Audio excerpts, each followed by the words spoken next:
Catherine Khoo is here with us today, who's an author, educator, and publisher.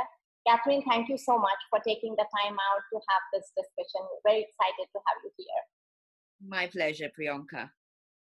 Okay, Catherine, you are one person who is so aware of the power of stories and the power of narrative, especially what we tell ourselves, right? And I know that in 2013, you even launched your own memoir, and now you mentor other people about 40 to, as you say, pour their hearts out, and it is under the imprint of Wicked Witty Woman. Is that Yes, right?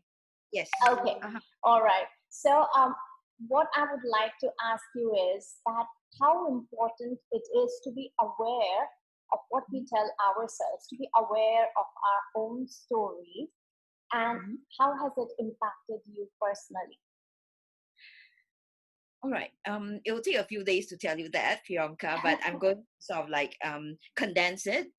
In fact, it's all in my book.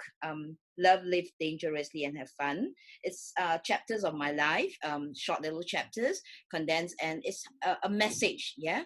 And so, what is happening is, at 40, I mean, you're looking at a group after 40, and at 40, I've lived my life according to other people's expectations. Yeah, it's like, okay, so when I got married, when I had children, everything, it was all about, I think you should do this, I think you should do that. And, like a very dutiful daughter, daughter-in-law, wife, mother probably, I listened and I sort of like went along with it. I think it's because for me, it was, I want to please others.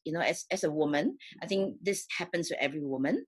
We want to please the people that we love. And so in pleasing, we give a little bit away or a lot sometimes of ourselves. Yeah. And we forget that we are a person, we have our own thoughts, our own desires. And so we just stop doing that, stop being ourselves and just be somebody else that is expected of us. Yeah. And so it came to a head when I was in my 40s, mid 40s, when I got retrenched from a job. It was a job I love really much. My brother committed suicide. My mother had depression, and my mother-in-law had cancer, all in a phase of a few months. Yeah. And so I spiraled into depression. Yeah. And it's all again like in the book, but the thing about it is you realize that so what are you, as a woman, what are you? Are you this person, that person? And you realize that you're nobody, because you just don't know who you are. And so I think that began my road to to climb out of that depression. Yeah. And then you realize who you are. Yeah. And I think for most women, in fact for me, you go into this comfort zone, where you just basically live life every day, no expectations. I think it is purpose that is very important. And from things when it is always dark before it dawns, that's one of the chapters. And it is definitely the darkest before it dawns. Yeah. And so for me, that's how I discovered my purpose. And from there, I guess it's very important for us to do it one step at a time. Yeah. And to slowly come out of that depression we got ourselves into, and just to live our life. What you are saying is something that resonates, I think, with most of us. The fact that we just forget who we are because we have taken the labels from everyone around us, right from the time we are a kid to the teens, and we forget to update who we are, and we keep following somebody else's dream. So this is so relevant to what we do as well. But how you are saying you find the purpose, and then you have to constantly probably change and develop yourself to realign to your purpose.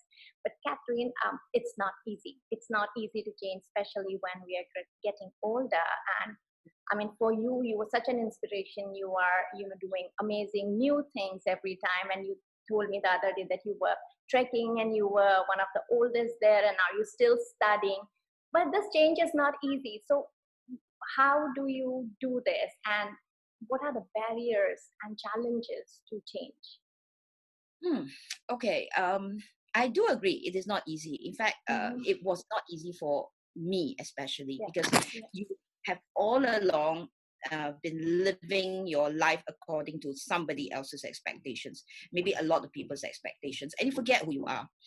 I think it was at the point when I realized that my purpose is to live a life that transcends my own. Yeah, that according it changed. I think when I uh, went to Dharamshala. You know, it was for a project, but then it continued and all that, and I managed to get an audience. You know, he sort of like spent 5 minutes with me, and the Dalai Lama, he spent 5 minutes with me, held my hand. You know, and but it changed when I went down to Dharamshala in 2012. Okay, that was when um everything, not 2012, sorry, 2008. Yeah, when everything was like around me and you're just wondering what is your life about. Yeah, and I went there, and it was on the steps of Namgyal Monastery, where in Dharamshala, that I found a peace that's enveloping me. Yeah, it's like no other peace. You know, it's like you suddenly realize that, you know, you're home. Yeah, it's not the monastery, but it's this thing that you feel you belong. Yeah, and that you are a human being on earth. Yeah, and that it is your life that matters. Yeah, you have to take care of that life that is given to you. Yeah, and then I think slowly by then I discovered my purpose. It wasn't easy because I mean I love to teach children to read, to write, you know, to write their own stories. And I drew a lot of flack from a lot of people. Why do you want to do that? Children can't write, you know. And I publish, you see, and you know, why do you want to publish children? You know, they it's not commercially viable. Yeah, and but I think my life I live, the life I live is more like, okay, what is important is to give children that love to write, give children that thing that will make them, their eyes, you know, light up and say, hey, I've written something, you know, it's my life, it's something I want to share. Yeah, and so it continues from there.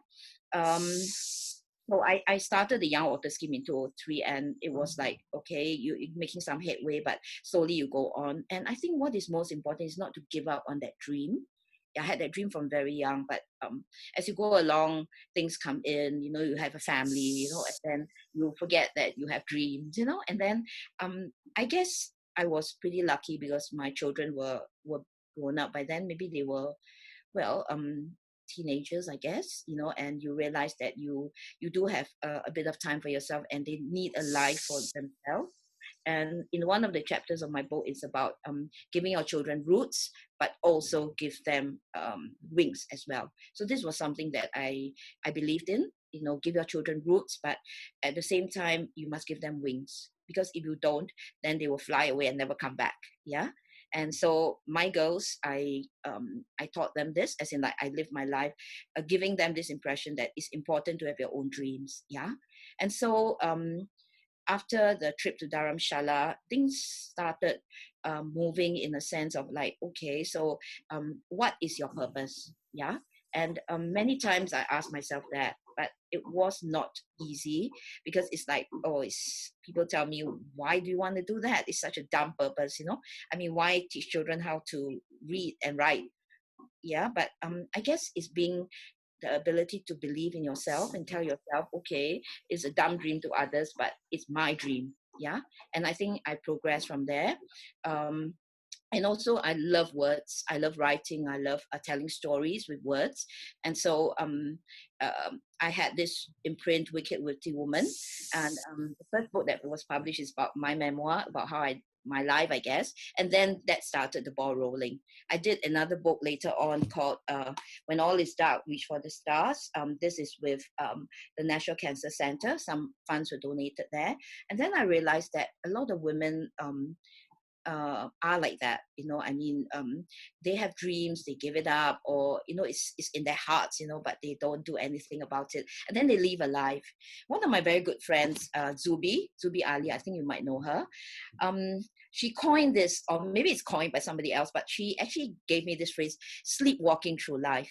Yeah, and it sort of like struck a chord. Yeah, I think a lot of, well, not only women, a lot of men as well, they sleepwalk through life. it's like, okay, so this is what I want to do, but it only comes alive, I think, in their dreams, but in their night dreams, but not, they don't do anything about it. Yeah. So well, what I do, I feel helps me a lot, because I learn a lot about other women, and I hope that I help other women as well, and other men as well. Yeah. So um I've done 100 fabulous people, and I can tell you that all of them went through so much. Yeah. And they didn't give up. They pursued what they had, their dreams. And in fact, a lot of people inspire me. Even you, Priyanka, you inspired me. About 6 months Thank you you. were moving. Yeah. And then, because I think it's this thing inside us that tells us, I mean, there's something, there's a purpose that you must fulfill. And we have to sort of like tell ourselves that, yeah, it might be small. To me, I feel what I'm doing is just a small thing, but if it gives somebody a sense of you know if it helps that somebody, you reach out and you will help that somebody, you're actually doing a lot of things. It's like the starfish thing, that you throw one starfish into the sea, it helps that one starfish, and that could be a lot of things. Yeah. Yeah. So what I'm hearing from you is that it is difficult to change because you keep doubting yourself. So Yes. if you have the conviction to hold on and then just go through your path a little longer, maybe just a little longer before giving up, then probably you may just reach your purpose, right? Yeah. It's like do it one step at a time. Yeah, I want to Yeah. show you this. I have with me. I'm gonna get it. Yeah.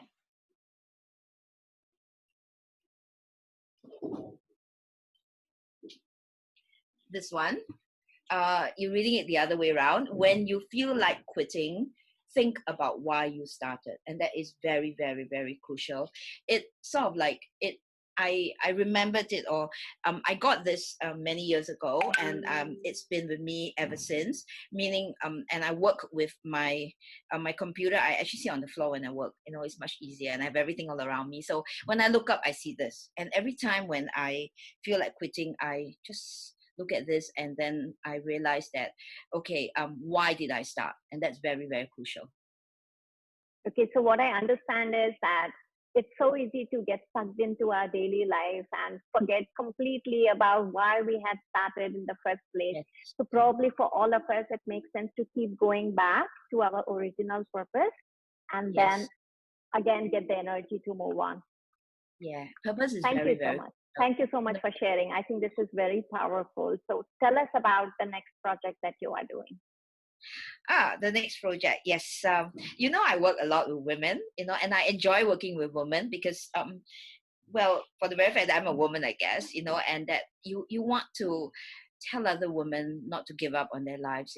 I mean, we've done so much, and I remember this book I read, which is by Greg Mortensen. I think he said something about a village. When you educate a woman, you actually educate the entire village. He said that of his work in Pakistan, where he educated some women, and they went on to go and empower their villagers, the other women in the village. And so when you educate a woman seriously, you educate more than just a woman. Yeah. You actually educate her family. Yeah. She sends her children to school, and then you also educate the people around her. Yeah.